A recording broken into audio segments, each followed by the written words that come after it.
hello, and welcome to Arts and Entertainment. I'm Deborah Gilbert, your host, and as always, thanks so much for being here. Well, again, I have another terrific show for you today. I hope you enjoy it. We have the pleasure of having John Pike. He's the faculty of the Hart School Theater Division. And John, it's taken a long while to get you here, but I'm thrilled that you're finally here. I'm thrilled to be here too as well, Deborah. Thank you so much for waiting for me. Absolutely. You're well worth the wait. Well, as I had talked to you before we started taping, I like to enlighten the viewers as to the history of my guest. So why don't you introduce yourself to us? Take us into your background. Well, again, I'm John Pike. I've kind of been in the musical theater all my life. In many different capacities here in Connecticut, as well as around the country. And I guess I could just tell you a little bit about how I kind of got started. It's always been my passion. I think I was kind of born to it.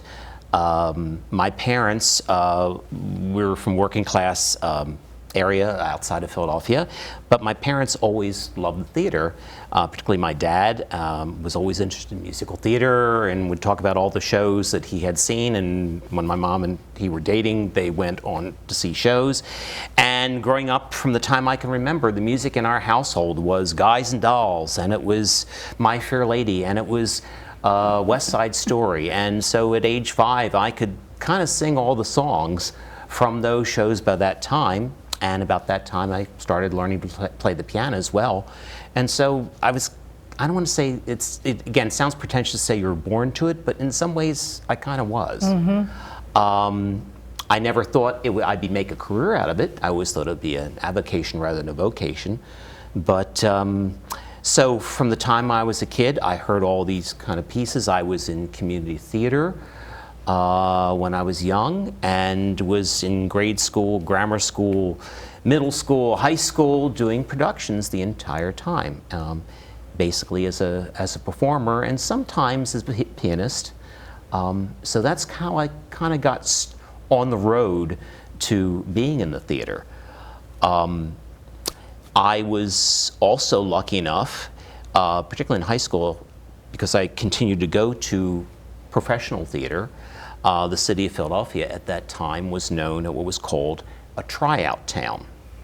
And for those of your viewers who don't know what a tryout town was, basically a commercial theater production would go to Philadelphia or Boston or New Haven and try to work the bugs out for 2 or 3 weeks before it went to Broadway.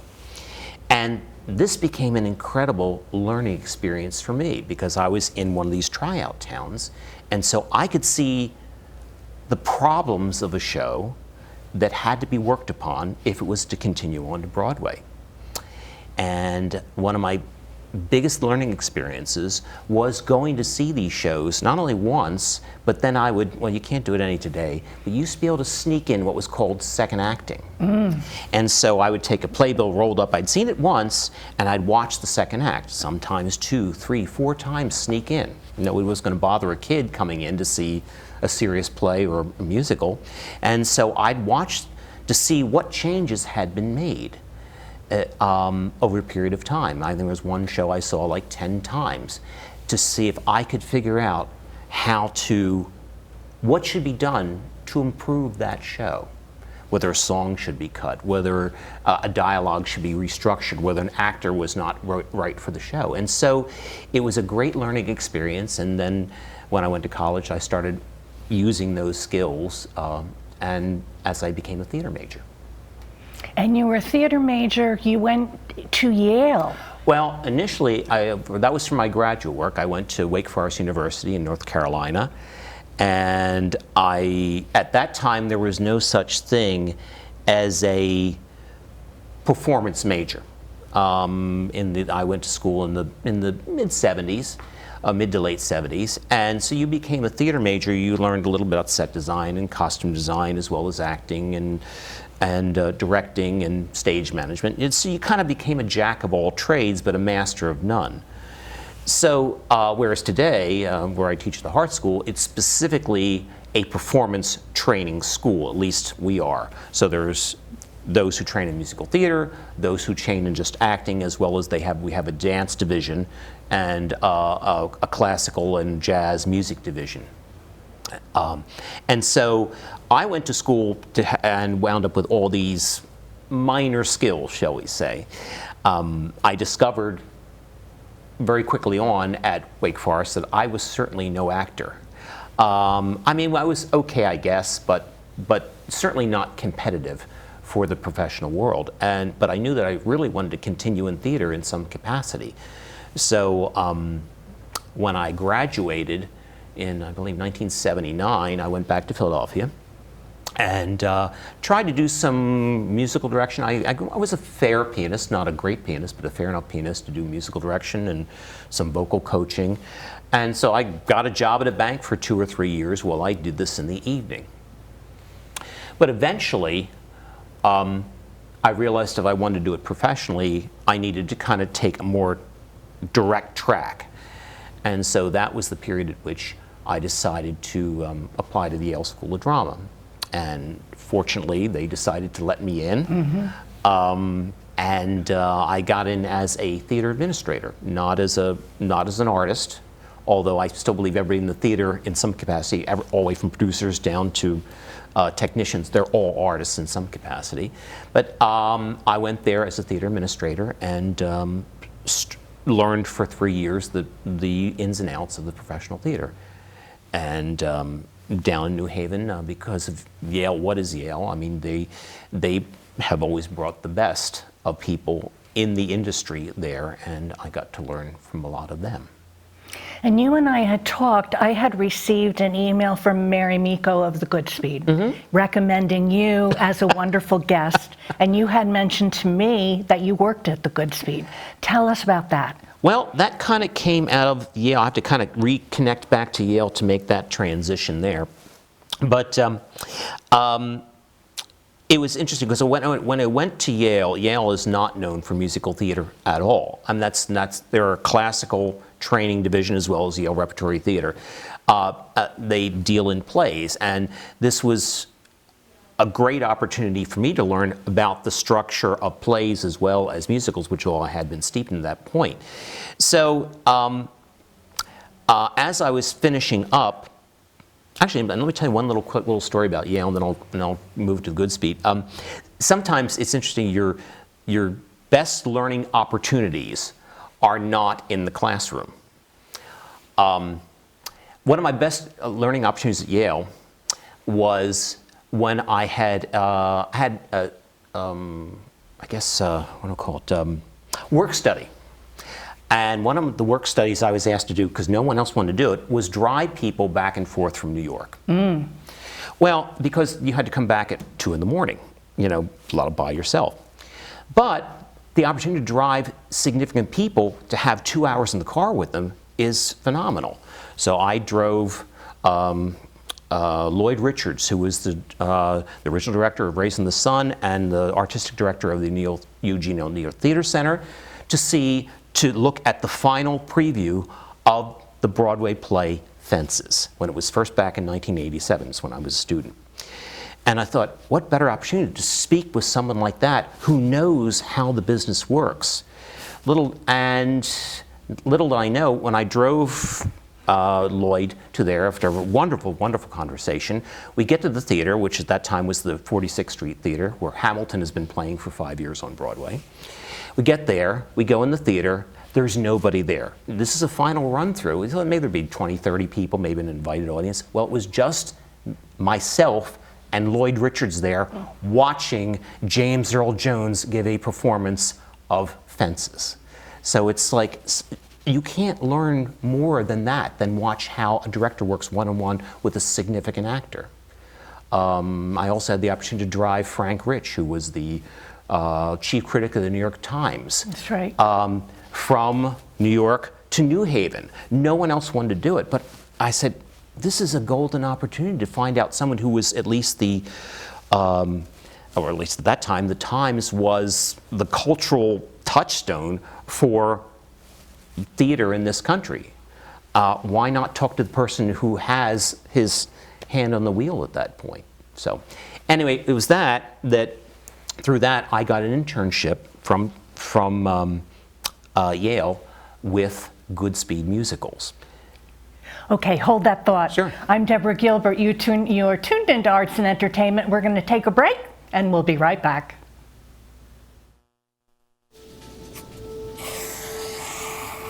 Dad?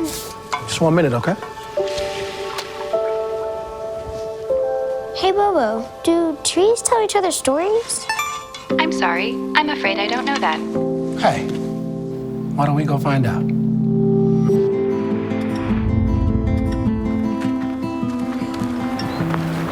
Listen. Do clouds take naps? I couldn't tell you.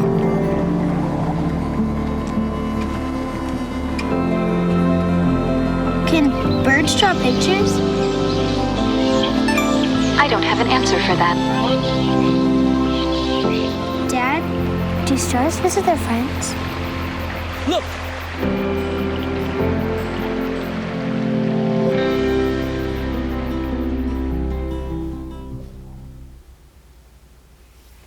And welcome back to Arts and Entertainment. I'm Deborah Gilbert, your host, and as always, thanks so much for being here. My conversation continues on with John Pike. And John, I interrupted you, but I understand the Frank Rich story, but let's skip over to how it came over of what you were doing to the Goodspeed. Well, I was offered an opportunity to have an internship out of Yale to work with Michael P. Price, who was, for 44 years, I believe, the executive director of Goodspeed Musicals. It was Goodspeed Opera House when I went there. It's now Goodspeed Musicals. And he saw my knowledge or my ability, hopefully, that I could bring to the organization. And so while I was there for probably about 15 years, I served in many capacities. Started out as his assistant, and then worked up to the point of being the artistic associate for the organization, where I was involved in casting, I was involved in dramaturgy, I helped rewrite the books of several shows, uncredited I might say, because we were working with the estates of those shows so that we could make them more stage-worthy, older musicals. I worked with several different new musicals at the Norma Terrace Theater. And over the course of time, I probably worked on 120 shows there at Goodspeed. Again, what I call everything but the overproduced middle. We did lesser-known works from the canon, Gershwin Porter, things that were lesser known, and brand new works at the Norma Terrace Theater. And again, I worked in several capacities there. Also, I helped develop the Library of the Musical Theater that is there on Main Street in East Haddam. And out of there, we published a magazine that I was the publisher of through Goodspeed called Show Music, that chronicled what was going on in the musical theater, and it was an international quarterly that went around the world. I did that for about 10 years or so. Unfortunately, it doesn't exist anymore because, like a lot of magazines, the internet has been able to get the information out there a lot faster than a magazine has. But so that was kind of what I worked on at Goodspeed. I had the good fortune again to work with some wonderful artists and some very significant people. I mean, over the time I worked with Betty Commonwealth Green, Julie Stein, Cy Coleman, Andrew Lloyd Webber, and the late Stephen Sondheim. Not always worked directly, I either interview them or in some cases with Andrew Lloyd Webber, and actually work on the project. Now, we're saying faculty, the Hart School Theater Division, and we're saying the Goodspeed. When did the educator come into play? I think after about 110 shows. Okay. I think I was ready to kind of move on to academic. I always wanted to teach. Again, I've always liked school and always thought I had possibly something to impart to students. I was brought in from Goodspeed by Alan Rust, who at that point was the director of theater in the Hart School, and he asked if I would start teaching a course on music theater history, which I happily did. And And I had just recently, I actually left Goodspeed to teach at Syracuse for a couple of years, and then came back to Connecticut, and that's when I was reached out by the Hart School, and they said, would you like to teach this? Sure. And then it also allowed me the opportunity to start directing and musical directing around the state, whether at UConn or whether in community theaters such as LTM or OHP, while being able to teach students as well. So one course became 2 courses, became 4 courses, and that's kind of how I wound up at the Hart School. And they've been very good to me and allowed me to teach all kinds of different subjects, from contemporary trends in theater to musical theater history to text analysis. And then during the summers I direct or musical direct. And so it's no one's more surprised than I've been able to make a career out of it, out of the theater of not being an actor. So. The Hart School, people are probably saying, I have never heard of it. Would you tell us about it? Well, the Hart School Theater Division, the Hart School is a division of the University of Hartford. Okay. A school within the University of Hartford, it's their art school, and there is a theater division, a music division, and a dance division. The music division is the oldest. It has been around for, I think, close to 100 years now. And then in the early 90s, I believe it was, the theater and dance divisions were added. And the theater division, where I teach, has 2 separate tracks, a musical theater training division and an actor training division. Now, these are only performance oriented. We do have a small program in stage management and technical theater as well, but the primary focus is musical theater actor training and non-musical theater actor training. My viewership is probably saying, oh my goodness, performer, theater, educator, present day. How does somebody make the transition from the Goodspeed or whatever, working in musical theater, to be an educator? Did you go to school? I say I was just fortunate enough to have these skills in the theater that particularly Alan Rust had seen. And also, when I graduated from Yale, I had an MFA, which is a teaching degree anyway, so I didn't have to go back to school to have the documentation to teach, because an MFA fortunately gives you that. Now, you're in summer break right now. Mm-hmm. What does your fall semester look like? It's pretty cramped, to be honest. I'm teaching some of the courses I just mentioned. I'll be teaching the history of musical theater from 1796 right up to 2023. I'll be teaching a course in text analysis that deals with primarily with plays of the 20th and early 21st century. I'll be teaching, actually I'm teaching a brand new course called History of Theater Architecture, where I will trace the buildings the theater has been in all the way from Greek times all the way up to whatever theater Cirque du Soleil has built for their productions, and where all the technical innovations have come over the years. So I'm in the process of trying to develop a course that on that subject. So. You and I were talking before we went into this taping. You're still excited about the theater world and about your life. Yeah. Tell us about it. Well, I have never gotten bored with the theater. I always find there's something new in every production. I'm a firm believer that regardless of what technical innovations have happened over the decades, whether, there only was live entertainment at 1915, but by 1920 you had radio, and then you had film, and then you had television, and then you have the internet. But it never matches that experience of being in the room live with people breathing and delivering a story to you directly 20 feet in front of you. Maybe there'll be some day at which it does, but I don't think it's going to be certainly in my lifetime at this point. So I'm always excited to hear a new story or an old story being told to me live in that performance space. So my question to you next is, what about film or television or anything like that? Did it ever move you to even pursue that, or was theater just it for you? To be honest, no. I like the intimacy of the theater. And it's a small enough business. I mean, television and film is huge. Since its beginning, it's always been large. Theater has always been small. It's a small community of people who are dedicated to doing it. And they kind of have to do it all, and they do it 8 performances a week, certainly in the professional arena, of trying to replicate something that has been created, knowing that it will never be exactly the same each time. And that's also what excites me as well. For your schooling, you mentioned the acting track.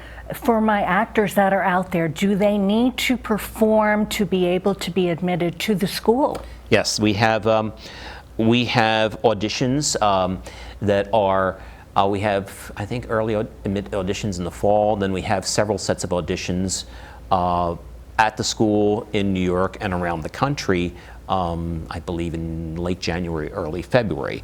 We see some, I believe, 800 to 900 candidates from maybe about 35 to 40 slots. Wow. So it is highly competitive. Wow. But that is good because the theater is highly competitive as far as actors form. So we're looking for the best and the brightest to come to Hart. So you're not looking for people to come to Hartford. You're auditioning everywhere. Yeah, or they can come to Hartford to audition as well. Okay. So, and we have a brand new theater division director by the name of Kevin Ramsey, who's a Broadway performer as well as teacher and educator, who's been kind of reshaping the program so that it does not exclude television and film. So it is all part, the actor's training is, yes, you're here for theater, but this is also how you make a career out of all the different elements. Although it seems like, at least at the moment, theater is the place to be because professional actors are not working in television and film right now with the unions, strike. with the double strike that's going on right now. Right. What's the future look like for theater? I know we've had the pandemic and things got really hit, but I mean, how's the future look like? Is it still going to stay the art form to be a part of? I think so. Broadway for a long time was called the fabulous invalid because it kept coming back no matter what happened. Everybody said that television was going to be the death of theater. It wasn't. They said that this is going to be the death. It doesn't happen that way. There's always going to be that drive. Now, audiences are a little bit slow coming back from the pandemic, but we are slowly seeing the audiences restore. And I think in a couple of years we'll be at the same place we were in pre-pandemic, or at least I'm hopeful we will be. Well, I want to thank you. We've run out of time. Oh, okay. It's been a pleasure being with you, It's been a Deborah. pleasure being with you, and I wish you all the best as you start your fall semester. Okay. Thank you so much, and thanks to your viewers. Thank you. Well, I'm Deborah Gilbert. You are tuned into Arts and Entertainment. I want to thank you so much for being here. I hope you enjoyed the show. In case you'd like to reach me, you can send me an email at artsandentertainment@mail.com. I hope you have a super day. Thanks so much for tuning in. I'll see you next time.